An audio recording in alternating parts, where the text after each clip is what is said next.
அம்மாவை பத்தி அழகாக ஒண்ணு சொல்லுங்க பாப்போம். மிச்சம் வைக்காம சாப்பிட வைக்கிறதும் அம்மா தான். நான் மிச்சம் வச்சதை சாப்பிடுறதும் அம்மா தான். அம்மாவை போல் இவ்வுலகில் வேறு அதிசயம் இல்லை. கண்ணு சரியா தெரியல நீயே. டாக்டர் போய் பாத்தியா? அவருக்கே கண்ணு சரியா தெரியலண்ணே. என் கண்ணுல டார்ச் அடிச்சு பாக்குறாரு. இவன் என்ன நினைப்பான், அவன் என்ன நினைப்பான்னு நினைச்சே வாழ்றோம்.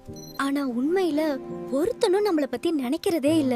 பெண்களோட காதலை சொல்லும் போது பிடிக்கலன்னா செருப்பால் அடிப்பாங்க, பிடிச்சிருந்தா கல்யாணம் பண்ணிக்கிட்டு பூரி கட்டையா அடிப்பாங்க. பட் அடி கன்ஃபார்ம். வாழ்க்கையில முன்னுக்கு வரணும்னு சீக்கிரம் எந்திரிச்சவனை விட ஐயோ ஒண்ணுக்கு வந்துருச்சேன்னு எழுந்திரிச்சவன் தான் அதிகம். மனைவிக்கு தொந்தரவு கொடுக்க கூடாதுன்னு கடையில போய் டீ சாப்பிடுறவன் புருஷன். வீட்லயே டீ போட்டு மனைவிக்கும் கொடுக்கறவன் உத்தம புருஷன். கல்யாணம் பண்றதும் ஆடி தள்ளுபடியில பொருள் வாங்குறதும் ஒண்ணுதான். சரியா அமைஞ்சா நமக்கு அதிர்ஷ்டம், இல்லாட்டி தள்ளி விட்டவர்களுக்கு அதிர்ஷ்டம்.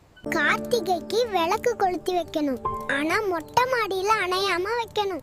அதுக்கு நீ கொசுவத்தி தான் கொளுத்தி வைக்கணும். பேங்க் பத்தி சொல்லுங்க செல்லம். தம்பி, பேங்க்ல போய் நாம அடிச்சா அது கொள்ள, பேங்க்காரன் நம்ம கிட்ட அடிச்சா அது சர்வீஸ் சார்ஜ். காதலும் கடந்து போகும் ப்ரோ. அவனுக்கு கல்யாணமே கடந்து போயிட்டு இருக்கு. போவியா? போவியா?